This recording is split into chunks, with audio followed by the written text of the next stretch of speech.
أعوذ بالله من الشيطان الرجيم. بسم الله الرحمن الرحيم. قل أوحي إلي أنه استمع نفر من الجن فقالوا إنا سمعنا قرآنا عجبا يهدي إلى الرشد فآمنا به ولن نشرك بربنا أحدا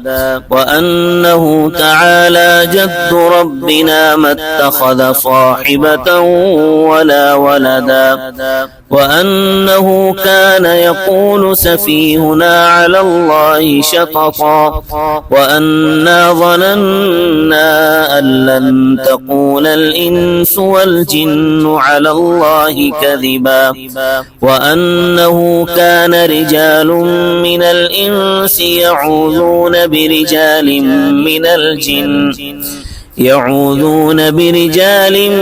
من الجن فزادوهم رهقا وأنهم ظنوا كما ظننتم أن لن يبعث الله أحدا وأنا لمسنا السماء فوجدناها ملئت حرسا شديدا وشهبا وأنا كنا نقعد منها مقاعد للسمع فمن يستمع الآن يجد له شهابا رصدا وأنا لا ندري أشر أريد بمن في الأرض أم أراد بهم ربهم رشدا وأنا منا الصالحون ومنا دون ذلك كنا طرائق قددا وأنا ظننا أن لن نعجز الله في الأرض ولن نعجزه هربا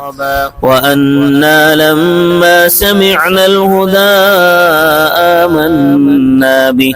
فمن يؤمن بربه فلا يخاف بخسا ولا رهقا وأنا منا المسلمون ومنا القاسطون فمن أسلم فأولئك تحروا رشدا وأما القاسطون فكانوا لجهنم حطبا وأن لو استقاموا على الطريقة لأسقيناهم ماء غدقا لنفتنهم فيه ومن يعرض عن ذكر ربه يسلكه عذابا صعدا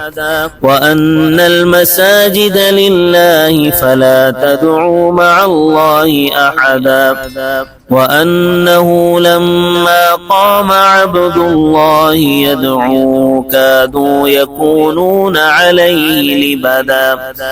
قل إنما أدعو ربي ولا أشرك به أحدا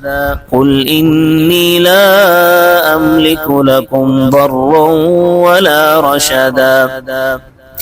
قل إني لن يجيرني من الله أحد ولن أجد من دونه ملتحدا إلا بلاغا من الله ورسالاته ومن يعص الله ورسوله فإن له نار جهنم خالدين فيها أبدا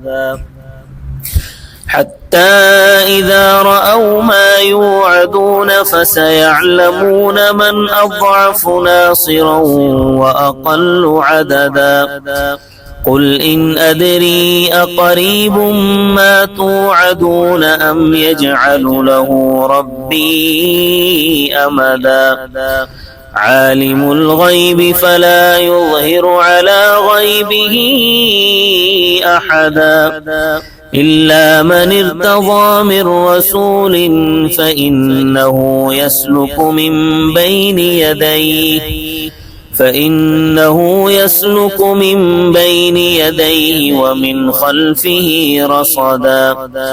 ليعلم أن قد أبلغوا رسالات ربهم وأحاط بما لديهم وأحصى كل شيء عددا. صدق الله العظيم.